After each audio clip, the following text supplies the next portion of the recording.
Yo, what's up, chefs? Hope you're having a good time in the dungeons today. In this video, I'm going to break down the strategy I used to get from Exemplar 1 to Demigod and give some of my thoughts and impressions of the AP system as well as my overall experience with the grind. I'll also be showing the full gameplay of the final run that actually pushed me into Demigod in the background, so let's hop into it. Before we hop into the gameplay, I just want to state that I did the entirety of my Exemplar 1 grind in the ice caves exclusively, without ever hitting the gold pile, and was averaging 1300 to 1500 AP per run before the entry fee. I want to give credit to another YouTuber by the name of Squeaky Frank, who made a video going over this strategy, but for Wizard and in a bit more detail. Link to his video in the description. I'm also going to give a brief overview of my perspective of the map when it comes to gaining AP / the route I typically like to take. The areas of the map outlined in red are pretty much no-no zones, and I would not recommend clearing any of these rooms except for maybe the top left room of the middle red outline. There's always a lion's head or golden chest in there, and it can either have a bunch of mummies or death skulls. If it has the death skulls, I'd probably recommend hitting it if you have time, because death skulls are probably the most AP efficient mob in the game, but it is a somewhat contested room, so do that at your own risk. Moving on, we have the sections outlined in neon yellow, and these rooms are pretty good in regards to AP, so I'll usually clear them on my way to the green rooms, or move on to them after I've cleared the green rooms if I have extra time. Particularly, the room in the far bottom left corner of the map has a breakable ice section in the middle that drops you down to a Skelly champion with 3 lion's head chests, which can be useful if you're low on treasure. Finally, we have the rooms outlined in green, which are the bread and butter of my method. My goal in pretty much every run was to make it to those rooms, clear almost every single mob within them, and then loot the easily accessible lion's heads / golden chests. Hopping into the gameplay now, I wanted to quickly add that all of my games were played on the US West server, and I experimented in both the low and high gear score brackets, and honestly think both of them have their pros and cons. In the low gear score bracket, you're more likely to run into other players, and as a result, have your time that could be spent on acquiring more AP ultimately wasted because of how irrelevant PvP is in regards to gaining AP, which is something I'll touch on later, as well as them potentially clearing out the good rooms prior to you ever getting there. As for the high gear score bracket, this one is probably the most effective in my experience because your lobbies will have less people on average, and a larger percentage of those players will be clearing their way directly to the middle room for PvP and the gold pile, leaving the good rooms uncleared for you, while you can also have more stats resulting in a quicker clear speed. The one major drawback of the high gear score bracket is that you always run the risk of coming face to face with someone that is just running a full legendary / unique kit and isn't farming AP, so they either kill you or they just chase you around for the entire game, setting you back 1100 AP.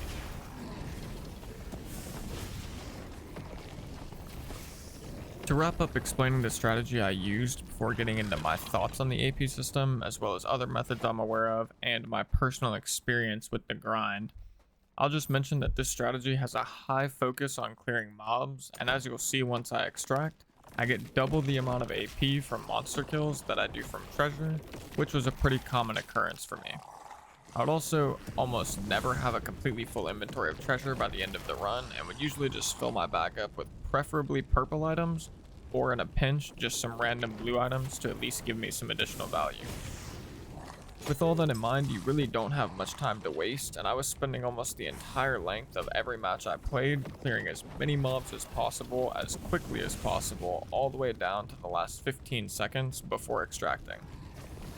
I'm not going to go into every single tip and trick or a complete breakdown of the AP system in this video, because I think there are plenty of other videos that have done it better than I can.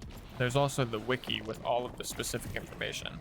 But just a couple of quick pointers is to prioritize single slot treasure because it gives you more gold / AP per slot than larger pieces of treasure. Always pick up barred instruments and throw them in your belt slots for additional item achieve AP. And you don't have to entirely avoid PvP, as you'll see in this run. I actually take a fight, but you should at all costs avoid having to chase anybody down and wasting your time. Other than that, you can effectively replicate what I do in this run, and you'll be well on your way to climbing the ranks very quickly. That's going to conclude the strategy I used, but if you have any questions or feel like there was something I didn't explain properly, feel free to drop a comment down below and I can assure you I'll give you a reply. Moving on, I want to get into the other methods I'm aware of and what led me to choose this method for the last stretch of my grind. Forewarning, the yapping is about to begin, so if you just want to watch the rest of the run without the yap fest, then go ahead and mute up now. Anyways, I think the main methods worth mentioning are as follows. In the goblin caves, you can double boss and or single boss and then kill mobs and loot chests. In ice caves, you can use this strategy or you can mix this strategy with hitting the gold pile. And finally, for crypts, to my understanding / after having watched multiple matches of Repose farming AP during his recent solos leaderboard grind, it's mainly just killing mobs and looting chests while also going down to hell and doing more of the same down there. To dive into these methods a little more and give some insight as to why I chose the one I did for Exemplar 1, I'll start with the Goblin Caves and say that my entire journey of getting from Neophyte to Exemplar 1 took place within the hell that is the caves, and pretty much exclusively involved me single bossing, mainly the Cyclops, and then if someone already did the troll, I would look to go fight them to get their loot from the troll pile, and you can see examples of this in my How I Got Over 3200 AP in 2 runs video. If no one else did the troll, I would sometimes turn it into a double boss run if it seemed possible in the given match, which it usually wasn't because Warlock hits the gold pile pretty slow and doing the troll is basically asking to die to other players. So more often than not, I would just go kill some mobs and break some crates / loot some chests before extracting after doing the Cyclops. However, as much AP as you can gain from the caves in a short amount of time, it is just insanely stressful and often results in a lot of setbacks. There are other extremely high-ranked warlocks that I've seen drop over 6,000 AP in a single day because things were just not going their way, and this mainly stems from the annoying phenomena of almost every single person in the lobby just flocking to either the troll room or the Cyclops room, or just running back and forth in between them and waiting / praying that someone else starts and finishes the boss for them to then wait for the perfect opportunity to counter boss. Or in the worst case scenarios, which happens frankly way too often, multiple people line up to counter boss and then just end up teaming up to 2v1 you while you're hitting the gold pile. And as abysmal as it is, it's pretty much just turned into a game of to counter boss or to be counter bossed in every single GC lobby. But if you're farming AP, you just don't have the luxury of sitting around and waiting for someone else to start the boss, and usually end up having to compromise yourself by being the one to do it. Without going into too much detail, I'll just say that this is somewhat understandable whenever you have a map full of pretty shit tier loot compared to the other maps, but then you just have an insanely high concentrated amount of good loot in only 2 specific spots of the map. A lot of people agree at this point that Goblin Caves is the best way to make gold outside of high tier PvP and selling kits, but when damn near all of that gold is focused into just 2 spots and everywhere else sucks in comparison, it's not really much of a surprise that this is how things turn out. As a final note for the caves, I'll also just add that the layout of the boss room and boss loot room does not favor you in the slightest as a caster. If you are downstairs hitting the pile and a smart player comes to counterboss you, they will open the door, walk down and see that you are a caster, then immediately walk back up, close the door, and at that point, assuming you don't outgear them drastically, you've effectively lost the fight before it even starts because you have no room to work with to kite and use your spells. Alternatively, rogues can sit outside the boss loot room, wait for you to leave to go in to hide, and then just nearly one-shot you with ambush. And while there are ways to outplay this, such as starting to open the door and then canceling so they waste their hide, etc., it is still a very unfavorable situation for the caster player. A possible solution, although I haven't given a ton of thought to the ways this could be fixed, so I could just be bugging, and feel free to let me know if I am, but I could imagine a change that made it so once the boss is aggroed, all of the doors leading into the room become locked, which allows you to kill the boss and then loot the pile, but either once the last hit of the pile is taken, they get unlocked, allowing the player who killed the boss to meet the counterbosser in the actual boss room, or even some sort of lever that you have to pull down in the pile room that unlocks the doors up top and would allow counterbossers to come in at that time.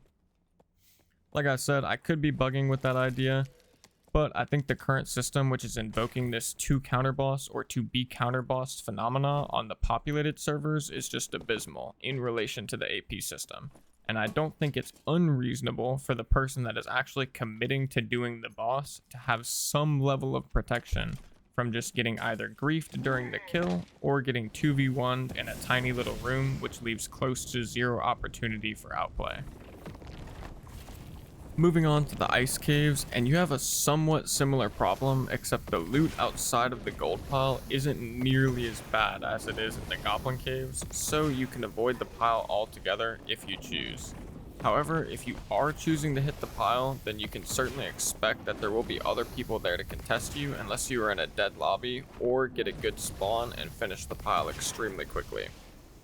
Now, this wouldn't be a huge issue because I think the room layout invokes a relatively fair fight, if it wasn't for the fact that PvP provides very little reward of AP in the current system.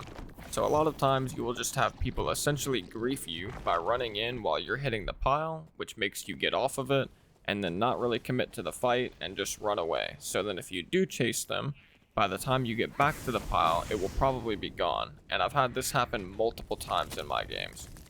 Also, if you don't chase them, then they'll probably just never let you hit the pile by continuously running in and forcing you off of it, but then running away. So in those situations, if you want AP, you literally just have to give up the pile and go somewhere else. It's also not too uncommon to have people team against you while you're hitting the pile in the ice caves as well, but like I said, at least the room layout makes for much more opportunity to outplay and or just run away in those scenarios. As for the crypts, I don't have much knowledge here because I just don't know it very well, and don't want to speak out of my area. But for me, since I don't know the different layouts and don't have much experience with High Roller Hell, it just didn't seem like a particularly viable option for me at the time, even though from what I've seen, you can make an extremely large amount of AP with relatively dead lobbies in comparison to the other maps, assuming you are playing in the high gear score bracket. With all these things in mind, I ended up coming to the conclusion that with such a high entrance fee, I wanted to avoid as much stress and adverse risk as possible without trying to play on like a dead server, and that ended up with me choosing the ice caves method as you see in this video. Now that I've covered the different methods I'm aware of, I want to just give some of my main thoughts on the AP system after having completed the grind.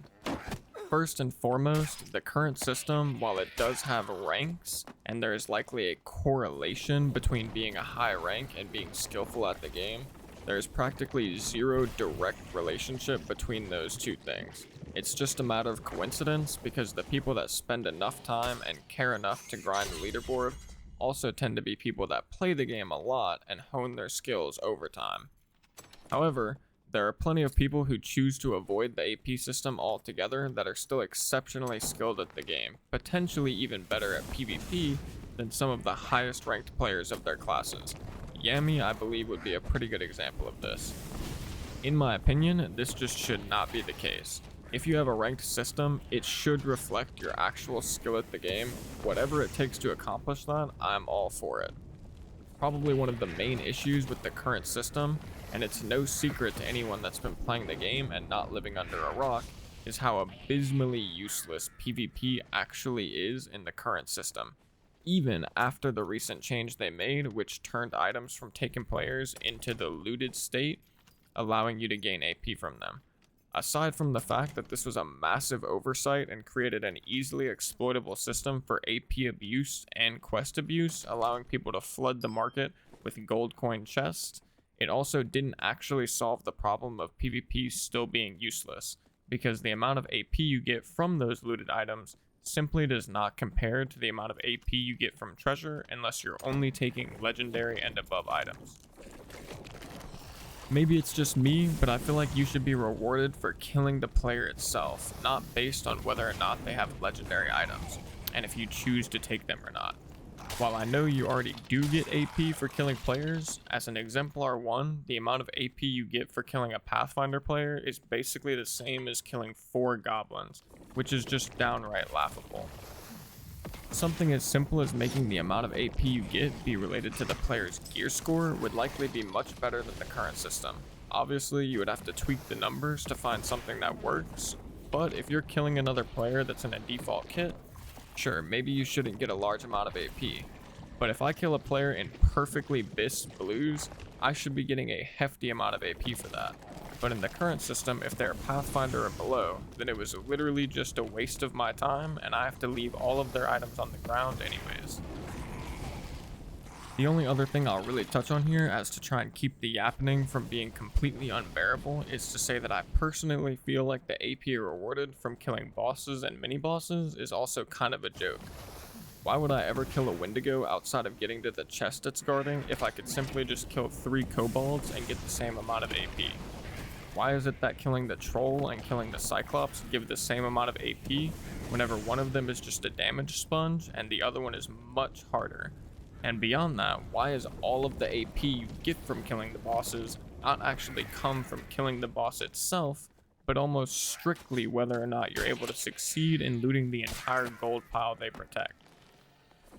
These are just some questions and thoughts I've had about the system after having now done the grind. If you guys feel like I was off the mark with any of this stuff, or if you've got some ideas / solutions to fix these problems, make sure to let me know. The run is coming to an end pretty shortly, and the only other thing I wanted to talk about was my experience with the grind. And if you want to really know how I feel, then just wait until I extract and see my reaction to finally getting Demigod, and it should tell you all you need to know. But simply put, at the lower ranks, it didn't feel that bad in regards to just farming AP, because you still have the liberty to actually play the game for what it's supposed to be, such as PvPing without that resulting in you losing AP for making that choice. But as you get higher and higher, for me personally, it started to feel pretty terrible, and if it wasn't for the fact that I really don't like quitting something before it's finished, I would have probably given up. I died once during the entirety of my Exemplar 1 grind, so instead of it taking like 15 to 20 runs, it probably took anywhere from 20 to 30 plus or something along those lines. And it shouldn't come as too much of a surprise, but the run you just watched and the 20 to 30 ones before that were not fun. This one was honestly more fun than most of them just for a brief moment because I actually got to PvP and it was a quick fight, so it wasn't a huge waste of time. But ultimately, it felt like a chore, just a monotonous repeat of spawning in and immediately spending the entire match just mowing down mobs and looting chests over and over and over again, all for a 200 to 400 AP return each match. And I know some of you might say, well, that's the method you chose, and I can assure you that the other methods are not that much different. You might have a little more PvP here and there, but you'll still be aiming to avoid it as much as possible if you're strictly trying to get AP, and on top of that, the PvP can be fun, but since it isn't rewarding whatsoever, and if you do die, it is such a monumental setback. I'm talking multiple hours of grinding worth of a setback. It honestly makes the PvP less fun and more of an impending heart attack. That's going to conclude my thoughts on the system and my experience with the grind. Sorry if parts of this video came off as sort of doom and gloom, so to speak, but I think there are a number of people that agree that the AP system seriously needs some work, especially if they are gating season-specific rewards behind each rank. I still love the game, but certainly will not be playing on my main and exclusively playing my alt Warlock and other characters, while also not caring about AP on those characters whatsoever in the near foreseeable future unless they make some sort of change. Other than that, I'm going to let the rest of the run play out so you guys can see my reaction and the amount of AP I gained. I hope you enjoyed the video.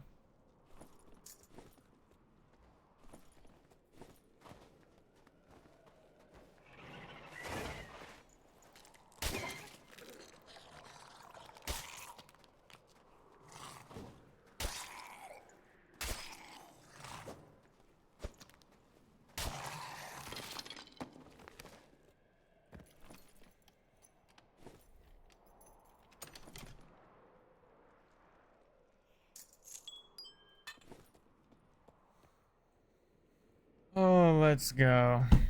Let's go. Finally. Oh, thank God. Thank God it's over.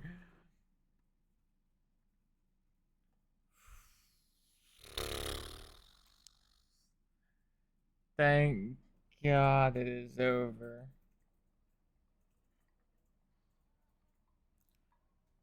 Holy shit.